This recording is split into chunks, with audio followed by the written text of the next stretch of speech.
community being in Bristol. And the majority of the Western community back in the day was centralised in St Pauls. So all the other areas having carnivals, so we didn't have to miss out. So that's what we have our St Pauls Carnival. Can you remember the first time you ever went to the St Pauls Carnival?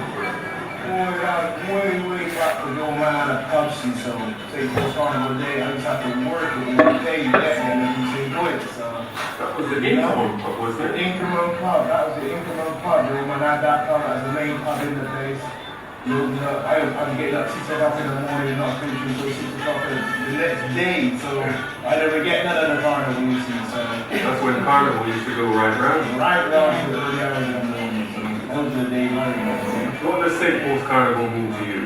Right now, St Paul's Carnival means getting together with some old friends I don't see on the two regular, because we're all in our age group like that now. We're all doing our own thing. But when St Paul's Carnival come around, you just come out and just say hello to everybody, let the kids run around and play and what have you, and everybody's had a good time.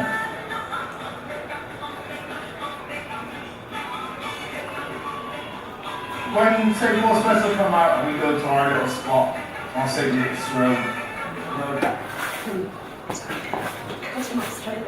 It looked like it was always raining in the 1960s, and it's just been.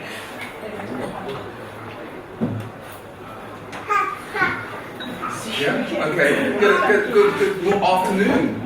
Thanks for coming and staying out of that to be with us. But luckily, this is a unique occasion. We are missing one of our panelists, Jules Davis. My name is Rob Dick, and I'm a filmmaker. Will was not very happy over there with that because I think he wants to speak. But I'm a filmmaker, and my job is to chair the panel today, really, which means, I guess, giving Theo, former chair of St Paul's Carnival, and Roy, one of the founder members of St Paul's Carnival, a chance to speak. We also have Colin Thomas here, who in 1968 at the very first carnival made some of that footage was for your film, isn't it, Colin? So it's a real honour and privilege. So actually, it's a unique opportunity. And one of the questions I have, I think, to begin with, is what is this doing in the middle of the Bristol Radical History Festival? Which I hope we can explore and answer that a little bit more, because as well as kind of political rebellion, there was a bit of cultural rebellion going on in '68, which is one of the times that we're commemorating today. So maybe we'll find out a little bit more about that.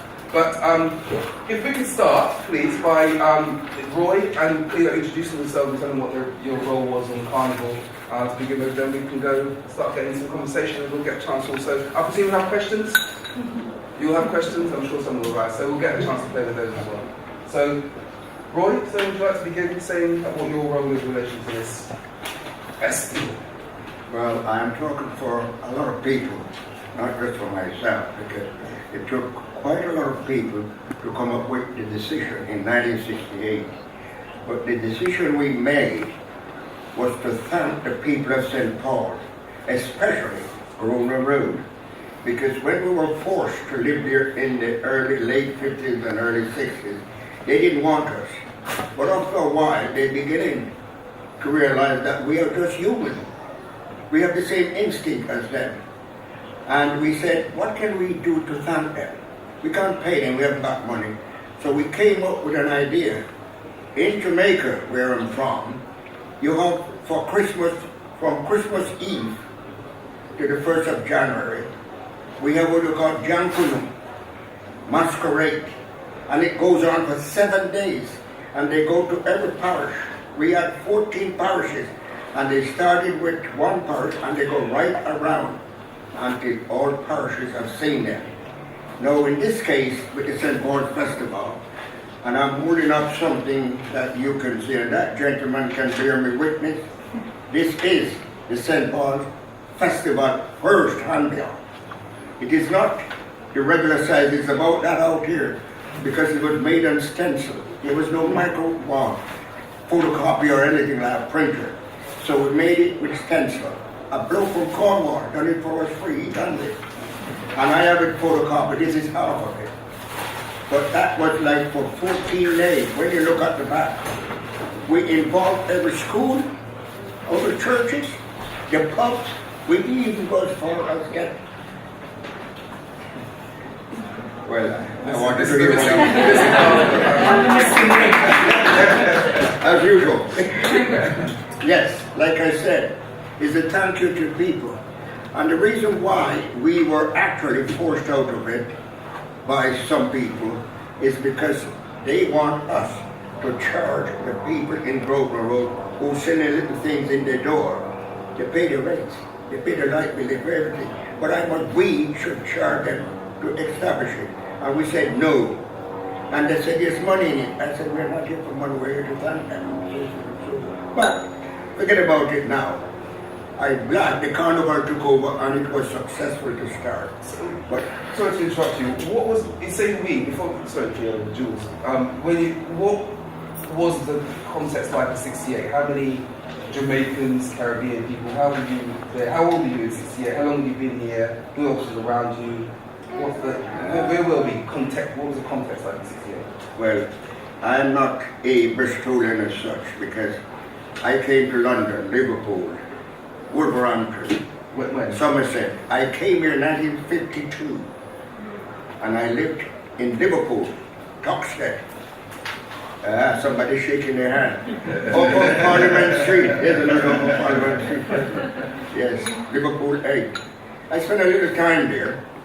Then I went to Wolverhampton because I came to England.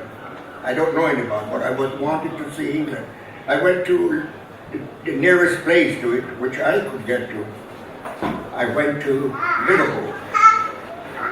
And when I leave Liverpool, I went to Wolverhampton, get a job in an ice factory. Those were the days when ice was made in blocks. And me coming from Jamaica, that's what we used to. Not like we have the chocolate. That's why ice picks were made, to do those boxes. However, from there, I went to London.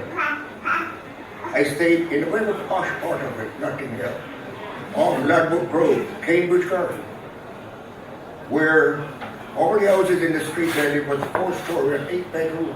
But one of them belonged to a man, a Jamaican, who actually became my brother-in-law in the end. But it's a long story to that. When I was in Liverpool, when I was in London, I had a job with Taylor Woodrow, the engineering firm, and he took me to Somerset, Hinkley Point, to build Hinkley Point atomic power station. I work in the turbine aisle. And after he had me for a while, he said he couldn't afford me because he got to pay me the London rate, and he got every month he got to give me 2 days off and train fare to go back to see my family. So he sacked me. No, he's redundant. He's not sacked, it's redundant. And when I leave there, I went to Wales. I worked for Sir Robert McIntyre to build Britain's largest steel mill. And I spent 2 years there. I worked with Tom Jones. He was one of our workers in my town. You know, so I move around. And when I leave there, I came to Bristol. I get a train from Newport, come off of Temple Meads, and I came out and I said to bro, I'd like to go to St Pauls. And he said, you go down that road, which they showed me to go to the city centre. And from there you can have your way. Matter of fact, there were no Malembas come into the station that goes to St. Paul, but he didn't tell me that. When I reached the city centre, what I thought was, I said to this chap, excuse me, I'd like to go to St. Paul's, so can you direct me? He said, yes. He said, you see that road? You follow it up to there, that's where you lot live. I said, come to where am I? I said, where do your lot live? He said, here. But I tell you the sad thing, that night I was faced in a shop table at the National Hotel. This was 1957. I came to the United States. And I had to see a doorway near to the Salvation Army. But I didn't know there was a Salvation Army nearby. I came up from the bottom of the road, go past the road, and about 50 yards along was the Salvation Army. I don't know whether they would have me, because they stopped me from going to a hotel in Liverpool. Well, this was 11 years before Carmen.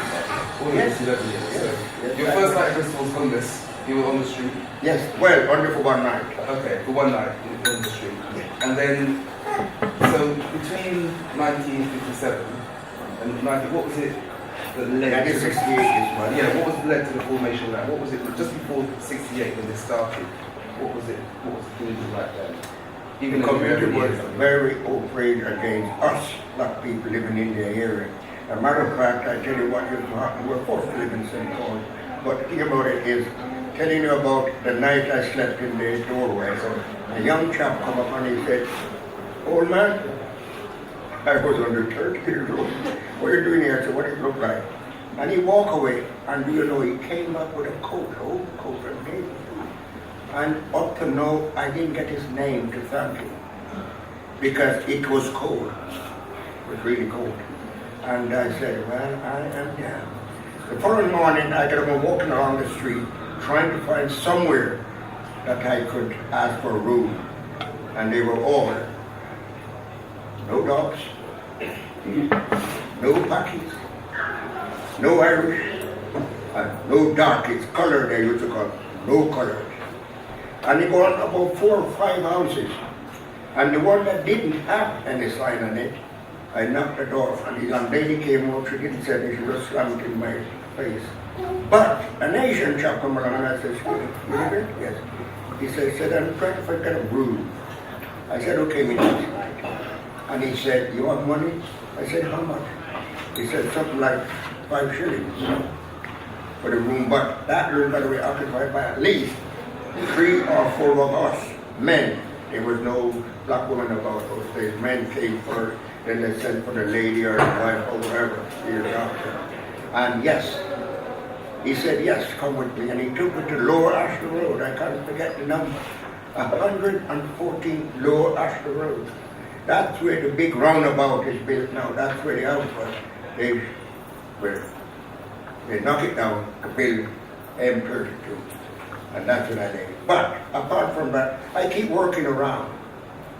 But in 1963, we noticed that every morning you woke up, the street was full with rubbish from, I don't know where it come from. And we found out what happened. The people from the rich part of this town come down at night and empty in the street, especially a part called Big Bishop Street and Little Bishop Street and Grosvenor Road. All those were wrong. And they get the evening post. They get the evening post to have it, and then they call it the jungle. So we created a jungle. When we didn't have anything to dump in the street, we didn't have food to eat, much more to dump something in the street. And he go on, and I said to myself, what can we do to stop this happening? And he said, "Well, we'll have a meeting." I had a very good friend, and I was at the late Owen Henry. 5 of us. On Sunday, the 7th of November, 1962. I said, "Okay." Now those days there were more jobs than people. You can, well, I leave a job in Avonmouth and went to Kingswood and leave that job and go to another job. 3 jobs in the one day. You could get jobs as you wanted, so nobody was out of work unless they were crippled or some disabilities or so forth. We met at a coffee called Speedy Bird. And Speedy Bird was owned by Mr. Drummond and Mr. Douglas, 2 Jamaicans. And that day we were drinking fish tea. It's like tea. It's fish like tea. But it's fish tea. You boil the fish until it's nothing left, and you strain it, and you drink it. That's fish tea. And red striped beer. I can remember that very well. It never leaves my head. And we decided that we are got to do something to approach the council about the situation. Because the things that they throw away in the street, sometimes we got to pick up some of them we need it. We can't afford to throw it away in the street if we need it. And the city did not listen to us at all. It did not. And we thought, well, what can we do then?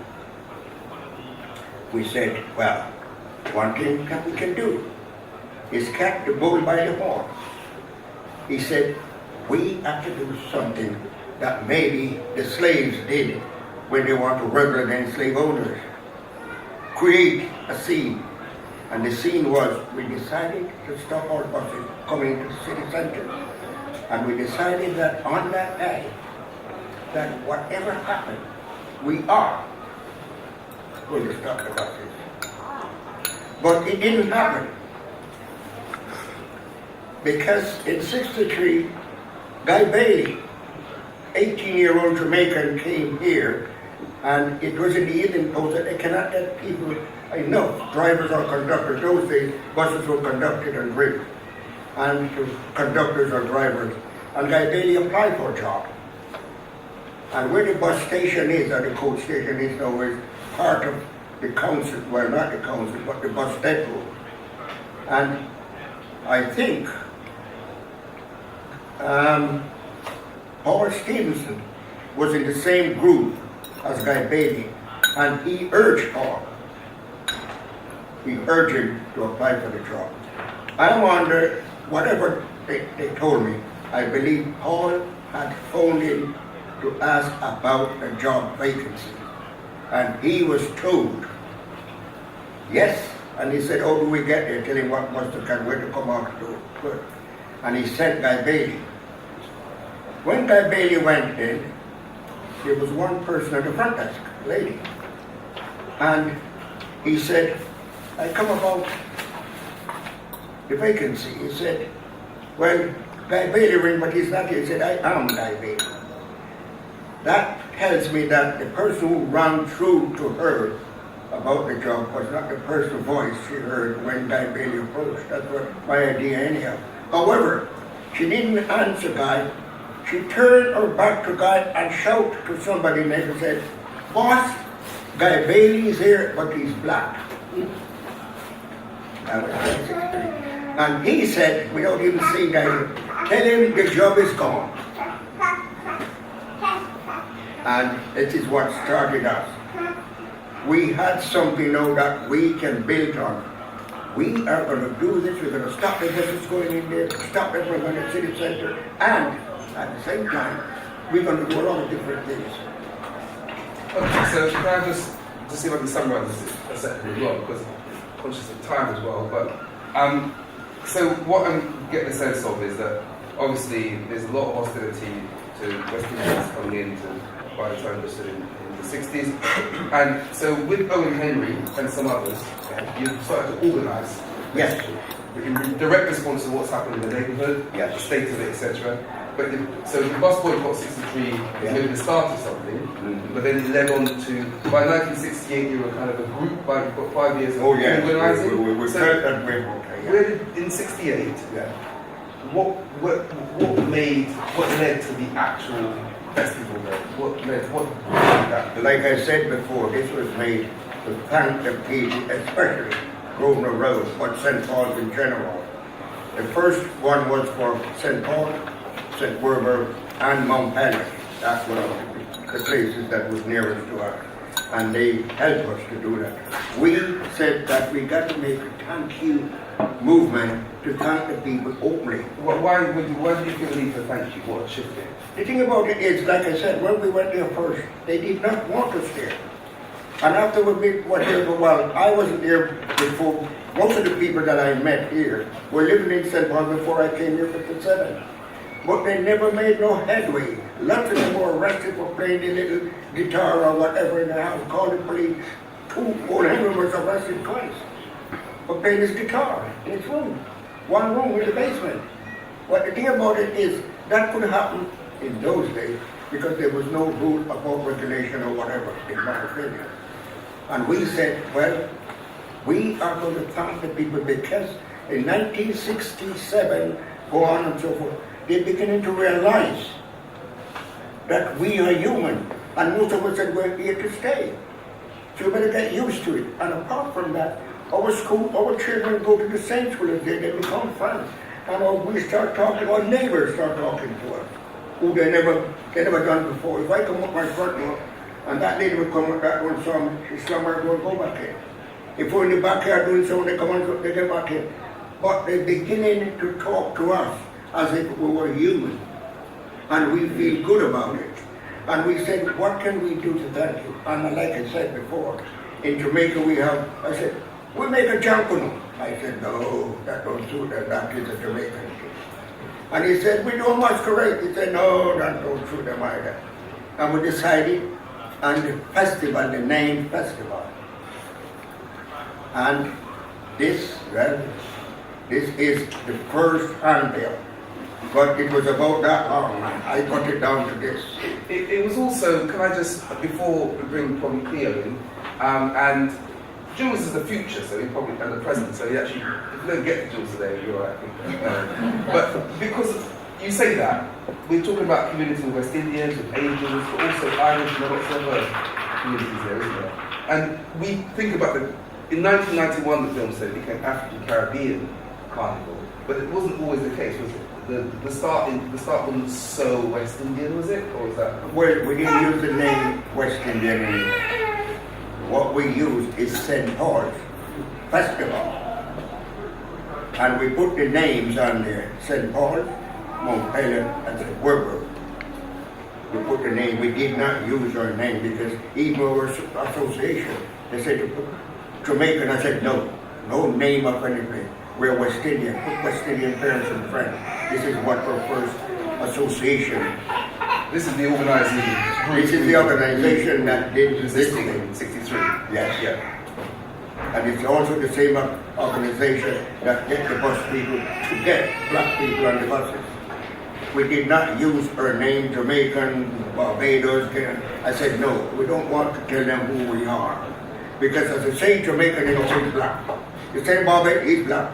So we use West Indian. See, but here, for example, sorry to cut you off. Here, for example, we have, just to give you a clue, which have a slide this really, we have a Mela on Saturday, Yes. Indian and Pakistani dancing. Yes, no part of it. We have Irish and West Indian concert Yes. on Thursday. Yes. We have a folk, the Bristol Central United Nations Association with the folk tradition singers. Yes. So we've got a very different cultural picture than we have Yes, we do. by 91, isn't there?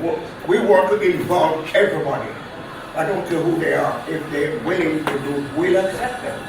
And I brought this here today to tell you that our festival, the whole festival was not just because we're people, because of our lucky school. Because some of our children will go to lucky school. And they can be out. And all the schools are over, private school, whatever school, all the schools are over. Even Malcolm X is a school. You know what I mean? And they all kids, teachers, everybody that can go, because we wanted them to. We wanted to become part of the. After 68, how long were you involved and what went on after 68? How did the festival, how was it seen?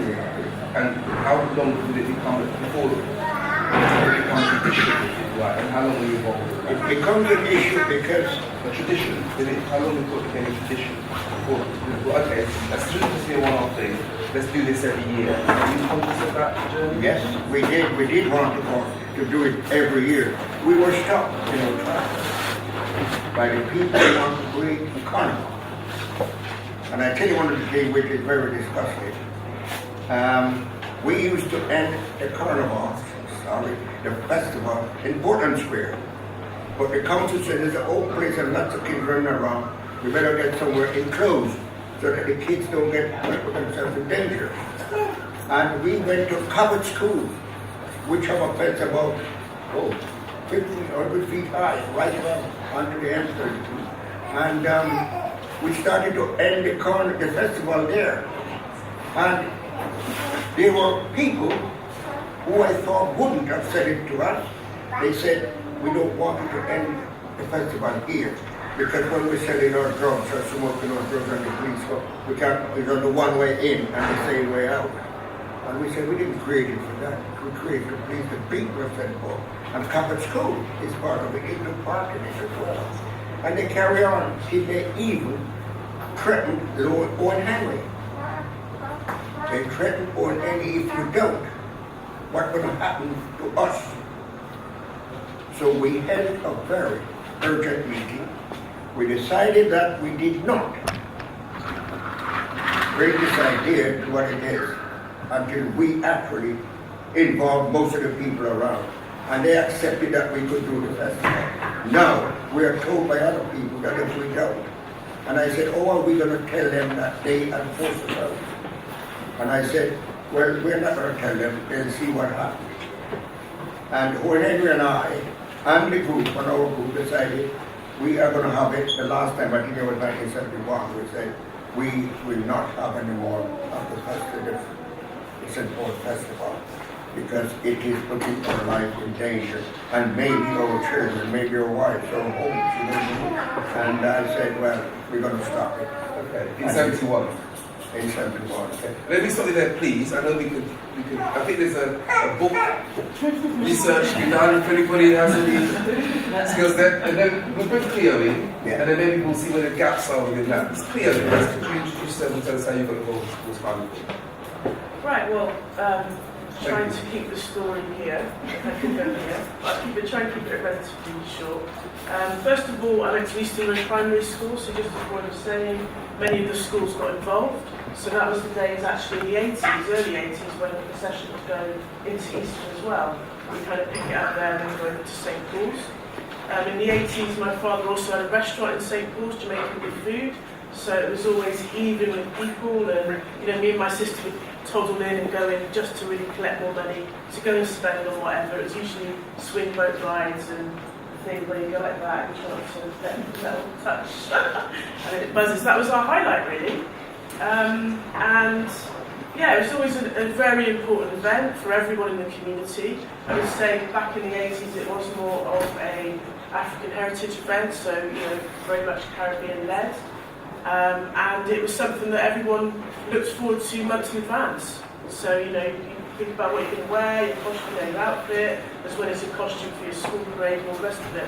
So which years was this, sorry? Were you conscious of going to Carnival as a theme? Or festival, whatever it was. Was it Carnival or festival? Festival. Okay. It was festival then, so it's early 80s. So yeah, I was school in Bristol, and yeah, so it's still very much festival at that point. And then obviously going into my teenage years, early teenage, staying out quite late, because that time it was kind of last person standing on the streets with the sound systems, mainly kind of Campbell Street and around those areas. So it was very much self-determined affair, where it was very much community-led. From what I can perceive, very little control or suggestions by the council. It was very much self-determined. And the demographic of it was, it had an element of diversity, but if you look back at the footage and the photographs, it was more of a black event, I would say. And also, of course, at that time we had a very good area where we had the main stage before the Learning Centre came along. And then, as I got older, I became more involved in terms of working in schools and also being an artist. And I've lived in St Pauls now for 15 years, moving from Eastern to St Pauls. So I was also a resident, so I feel like I've experienced different elements of it from different points of view. But it was actually in 2012, beginning of 2012, we started hearing these kind of rumours around the community. And at that time, you had different people leading the carnival. So maybe not necessarily people you'd recognise within your community.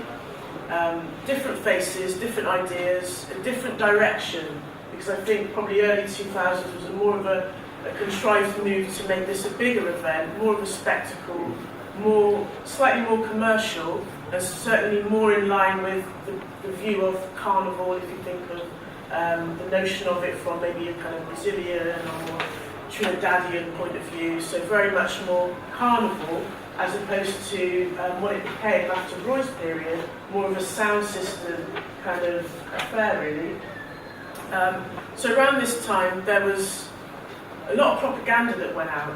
There was, emails coming through, there were posters being put up, and there was this rumour going around that, by the way, your carnival this year, I think it was the year of Jamaican independence at 50 as well, 2012, your carnival is finishing at 6 o'clock, whereas we went all night, it's finishing at 6 o'clock in the evening, and forget it, it's all going to be in Portland Square. Obviously that caused a lot of outrage amongst many people in the community. Why? They weren't in the know. The 6 o'clock I get, but why the Portland Square? Portland Square, well, it's you know, the footprint of the carnival goes beyond Portland Square, and you've got your sound systems located, which some of them have been on the same spots for, you know, since the 70s and 80s. So it's a kind of precedent there of families or groups of people who, that's how they do their carnival, that's where they do their carnival. There was also a section of the community who felt that Portland Square was not conducive because, and they tied it into a kind of historical context of more of a colonial history, and they felt that that was not appropriate at all. So there were little protests that took place. The community was galvanised. Now sometimes you'll get various meetings well attended, some not attended, but there was a meeting to talk about this, and I remember sort of late February 2012, where because of successful propaganda, the whole of the community came out to this meeting. It was literally almost like that in my Connect. Everyone came out. Everyone wound up with ideas of what they'd been fed already.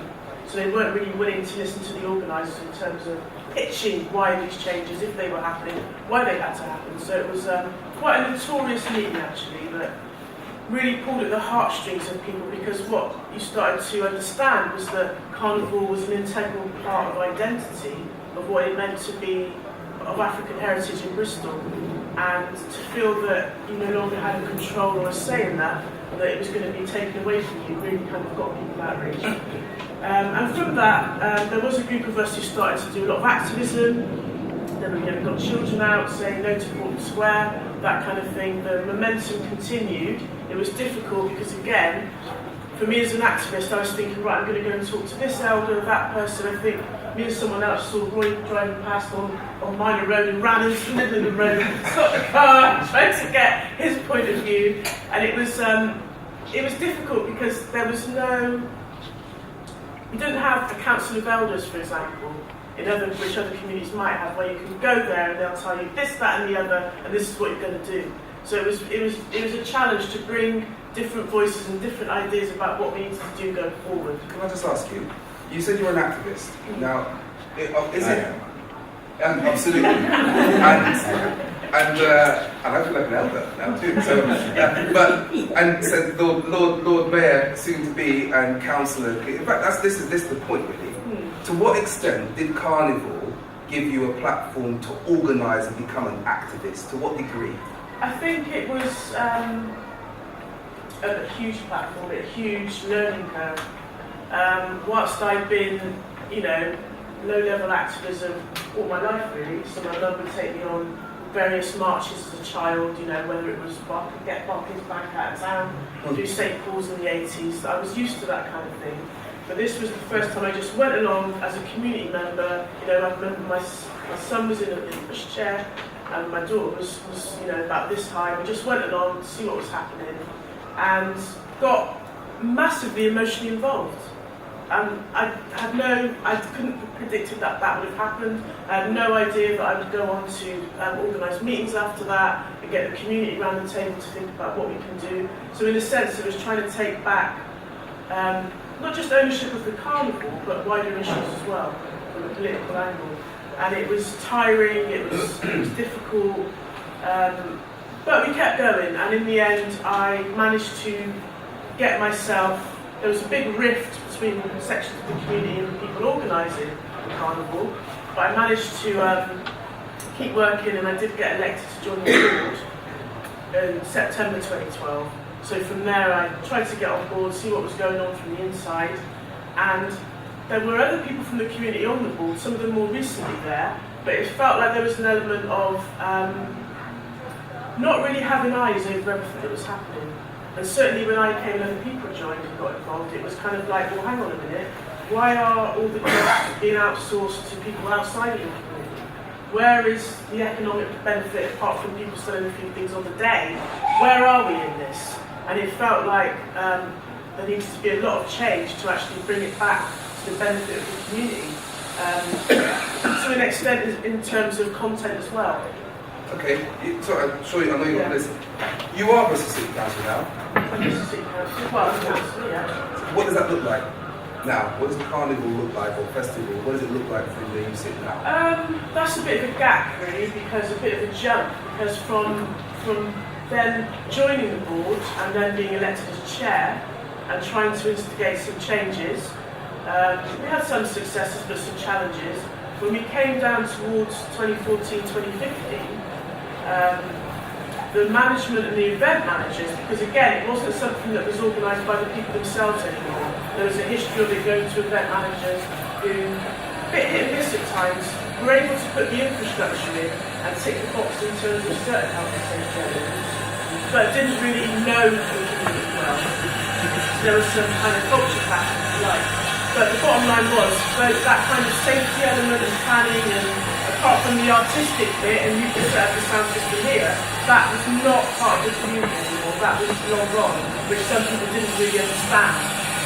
So there were still challenges, and when we came to that point of having it much more back within our community, that's where we started to get the barriers from the council. And that's when, well, for starters, as soon as things became more challenged, and certainly there were instances at a carnival where the police would say what a great job event management did, and then later on go on to say the plans were flawed. There were safety issues in that, or instances that happened that made it very difficult for them, the event managers or the manager of the carnival at that time, to wish to continue. Particularly because we were starting to raise points that made it more challenging as a job, to be fair. So the manager went, the event management went, and we found it impossible to find anyone else who was willing to do the event management for the carnival.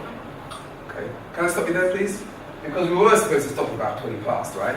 But we'll probably go to 25 past at least. Before we bring Jules in, thank you very much, Claire, that's brilliant. And that transition is fantastic from, like, there is a connection between being organised, finding an organising group. And actually, sorry, can I just make a quick announcement about the next session, because there's something, and then carry on. The Mod to Marxism session is actually 1:30. It's down. It's called +2 on this flyer, but it's still down in the performance space, and you need to go down through the People's Gallery to get there. all right. That's fine. And we'll give you 5 minutes to Yeah, there should be a little turnover, just in case. in that. We've only got 6. Take away 5 from that. But before we bring in Jules or go any further, just temperature of the room. These aren't questions to be answered. Could anyone throw up any thoughts or questions or wonders that thinking that you have? Maybe either that you came in with or that's been stimulated by the conversation so far. Any questions, as it were? No, you all right so far? Everyone's all right where it's going? All right, thank you. Jules, before we don't give you any time whatsoever, St Pauls has changed a lot. We talk about the area. The area. We talk about gentrification, which means a million different things. At the very least, it means affordability of housing, but that also has cultural implications in terms of who lives there. Maybe you can introduce what your current role is, and having heard what you've heard from Roy and Claire so far, let's take the activism, given where we are today. Ellen, what scope is there for St Pauls Carnival Festival, whatever you want to call it? What is it called? What's your role in it? And what scope is there and need is there for any activism, cultural or otherwise, today in the new St Pauls? Okay, so a really quick pot of history of Jules. My parents, we talked about 1971, that's when Jules was born. But actually, my parents actually met at St Pauls Carnival Festival. So I very much see myself as a Carnival baby. I wasn't made at the festival, but I am a child. And Boy knows my parents very well. So, and it was interesting because we were together last weekend, and I learned a lot about Carnival and the history of festival and its relationship with the Bristol West Indies cricket team, which I am also a child of as well. So it was very interesting to learn that connected history. But 1971, I arrived on the scene, just like everybody here on the panel. I'm an activist, but I describe myself as a creativist. I'm a creative activist. And it's about using, art, culture, and those experiences to really drive positive social change. And at times that means agitating for positive social change. And that is not always a pleasant experience because you have to be a pain in the ass. Now, I say I'm the right, but I'm a pain in the ass for the right people. And I think that's really quite important to know. In terms of St Paul's, how it's changed, it has changed. It changed in 1950, it changed in 1968, it changed in 1980 when the riots happened, and it changed in 1990 91, and so on and so forth. I very much see St Paul's as a transient area, an area that changes every 15 to 20 years. You'll see the demographics, and that will be borne out if you go back and read on those demographics. Now, 1948, a little bit after that, we had the Windrush generation arrive, and very much so St Paul's was an area for lots of reasons that have been described where we were actually pushed into going into. I just want to add that actually I was never born in St Paul's. I was actually born in Norwest. So I'm that generation that started to dissipate across the city. It was quite challenging in the 70s. It's like another way I describe myself as actually as a proud Northwest Indian. So that's the way of me kind of owning and marrying those two different identities together. However, St Paul's itself, as a changing area, will continue to change. But what we want to keep very much rooted is the idea that activism, taking back the streets, representing your culture, being proud of who you are, where you're from, celebrating and sharing that with Bristol as a community. I once heard someone describe St Paul's Carnival as born from the West Indies, and it's our gift to Bristol and the rest of the world. And I very much kind of echo that. It's our gift to the rest of the world. So when you look at the demographics of those that now attend St Paul's, and perhaps Cleo will know a little bit more about this, I mean, being a former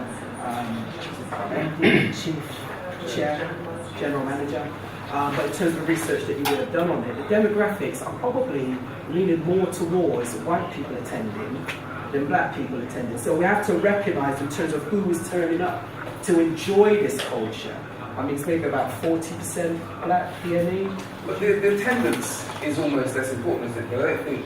I mean, we go from Mela. Well, I think there were some points that it's about Cleo was alluding to about who owned and who was driving the St Paul's Carnival. And I think absolutely, it should be proudly a black-led, black-run, black-organised event. And I don't think there's any problem in saying that, and if there is, then I'm quite happy to have that conversation. But the reality is there are plenty of cultural organisations in the city that do great work for very different audiences, and the majority of the audience that's does it matter then if you see more Mela, more Irish dancing, more maple? I think Carnival again, and festival as it started, has evolved. And when it started out as this wonderful journey of celebrating cultural identities, and it was talking about Asian, Irish, Black, Polish, and that's beautiful. And in some ways, we do that, but we now do that for the new migrant communities that are also here. So when you think about Bristol, 91 languages are spoken, 45 religions, 50 different ethnicities, but we're very quite clear about our thing is about celebrating African-Caribbean culture from across the diaspora. And within that, we are inclusive. So we don't exclude audiences, but the reality is, just like you would go to a Mela, we'll celebrate Asian. Just like you would go to the Chinese New Year, we'll celebrate Chinese. The St Paul's African-Caribbean St Paul's Carnival has a very African-Caribbean heartbeat, and we want to make sure that is maintained. And that's one of the challenges of late has been because of the changing demographic of St Paul's. I mean, you will still find pockets of people in Bristol, surprisingly, who will still say, I'm not going to St Paul's, but that's very few. Of course, with it even people within St Paul's would say that, because it's not a gift and a dream for everybody. No. When somebody with a speaker, rocks up outside your front door for 24 hours, that's not a gift at that point. No, but when you think that Bristol has been very much a student city as well, you then start to see waves and waves and waves of students coming, and not really having any understanding of the history of the culture, just literally coming just to party on, make a mess and drink. And that was something that we tried, and this is one of the challenges of how do you bring it into much more of a cultural and a rounded event, rather than people seeing it as their best free rave for the year, especially with no more Ashton Court.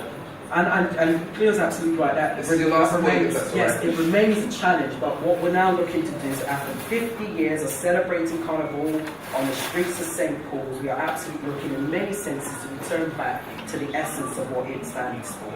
And that's about being a heritage event, that's about being a cultural event, it's about being an event that is proud to celebrate the identity of migrant communities, specifically around the identity of African-Caribbean people and from the diaspora, which is quite diverse nowadays when you think about it. Thank you very much. Last words, please, Leah. Last words. Anyone got any questions? We're too late for that now, definitely. Oh, you can save that for a second. So, I might have a question for you. Roy, last words, please, about Carnival and its role as an activist entity. As an activist? In 30 seconds to a minute, if you can, please. Okay. I'm very pleased that this year they'll be having a carnival, because the people of St. Paul, but not just St. Paul, people from out of St. Paul do look forward to it. And I'm very pleased that they will have one, I hope, by June or July, I don't know. July. Always in June, 15, whatever. And I'm very pleased that they do, because you won't see the faces of young school kids on a lorry, you know, and the joy they get from the music that is playing around them and the uniform that they have. They look forward to it every year. And I hope that the carnival will continue with that kind of an issue. Thank you, Julia. Thank you very much. Just in clear her last word, if she wants it, which actually was about activism. What role does the carnival still have as an entity for activism of some sort? I think on a creative level, I would love to see something more in line to what we were talking about the Jankanoo, where you actually use satire and political commentary in the procession. You know, perhaps not in the schools, but to have that element back, the actual roots of what Carnival is. It's a dismissal of the system as we know it. It's about celebrating having that freedom and liberation when you're not under the thumb of your masters, really. And I think as well, the great pain of not having Carnival for a lot of the community is, whether it's good or bad, that was an opportunity for a bit of economic empowerment from having your school and, you know, doing that kind of, that economics within your community. And I know that's, you know, some businesses have folded, because that was their day when they could actually generate enough income to run for the year. So there's still challenges ahead. I would love to see a fantastic masquerade procession where people get involved and it's a real spectacle. In terms of the other elements of Carnival, I don't know if the days are numbered. I think I'm lucky enough to have been born when I was, to have enjoyed and seen certain elements of it, but I'm less hopeful in some ways about the future. Thank you very much. Thank you all very much indeed. Can I just add, I am not unhopeful about the future. At all, not for a second. And I hope that people like Cleo play a constructive and positive role in ensuring that they keep us on our toes, to ensure that actually that fear never materialises, because there's nobody on this panel. I mean, it goes across the board. I'll be going in a couple of weeks to see a festival in the south of France where a lot of the Romani communities gather and they do their cultural procession to revere their icon, their saint, and that's under pressure. You know, anyone where you mass congregate and you take to an area, it's under pressure. Criminal justice. Across the board, yeah. You can't gather. We're a riot if it's 3 people. All the same intent. If 3 people waiting for a bus is a riot, isn't it? 3 people with the same intent. All right, thank you all very, very, very much. Yeah, cheers, Rob.